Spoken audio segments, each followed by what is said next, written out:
She says the most offensive thing to me that you can say to a person of color in the United States of America. She asks me, "Were you born in this country?" And I was immediately offended. I put my hands on my hips and I said, "Yeah, I was born in this country." She then goes on to ask me, "How old are you?" I said, 19 years old. She says, "Are you married?" I said, "No, ma'am." She says, "Do you have any kids?" I said, "No, ma'am." "May I help you find something?" She then goes on to tell me something that changed my life forever. She says, "You look like you could be the next Miss USA." And I laughed at this woman hysterically. I said, "Lady, I don't know what you're talking about. I'm going into my sophomore year at Virginia State. I'm about to commission in 3 years, go on active duty, be a military officer." Somehow, this crazy woman convinced me to meet her at Starbucks the very next day. She brought this foot-tall stack of pageant books, and she goes on to convince me to compete in my very first pageant. I compete in my first pageant 3 months later, and I lose. I go back the second year, compete in my state pageant, and I lose. I go back the third year, compete in my state pageant, and I lose. Go back the fourth year, compete in my state pageant, and lose. Go back the fifth year, compete in my state pageant, and lose. But guess what happens the sixth year? I lose. I called her on the phone 6 years after our Target conversation, and I said, "You told me I could be the next Miss USA." And she says, "Deshauna, keep trying, keep trying, keep trying." In June of 2015, this amazing, kind of cuckoo woman passes away from leukemia. In December 2015, I win Miss District of Columbia, USA. In June 2016, I'm crowned the first soldier to win Miss USA. And last January in Manila, Philippines, I walked the Miss Universe stage and placed top 9 amongst 86 countries.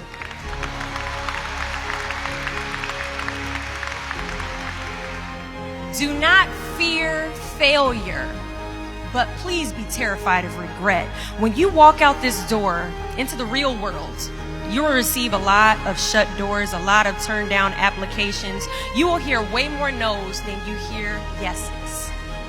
Giving up is something I did a lot of growing up, and I don't think I really challenged myself to stick anything through until I joined the track team in middle school. I remember having to ask my mom after tryouts and making it to the team for my very first pair of track shoes. Now, at the time, she walks into our house and she has a bag that has a nice Nike check sign on it, so I get excited because I wasn't getting new shoes very often. I go to take the shoe box out the bag and I notice that it says a size 9 on it. Mind you, in the 7th grade, I was a size 5. I open the box and I slide my feet into the shoe and I look at my mother and I said, "These shoes are too big." She says, "I know, I did that on purpose." I was like, "Why would you buy shoes that are too big on purpose, Mom?" And she says, "Because I know that you're going to grow into them." Coach has us line up on the starting line, and he wants us to run a lap around the track. As we go to take off, I immediately fall to the ground, twist my ankle, because the shoes are entirely too big. See, I couldn't run at the speed that I wanted to because I didn't fit the shoes I was wearing at the time. Now, many of us have goals we're trying to achieve, but the person we are right now is not the person that we need to be when we cross the finish line to our dreams. So we must walk and pace ourselves on this journey to our goals because we haven't grown enough in ourselves to fit the shoes that we need to achieve our aspirations. But let me tell you something. If I had won Miss USA my very first year, I would not have been Miss USA. I would not have been the version of myself that I needed to be to properly handle a national title. Many of us aren't ready to walk the race.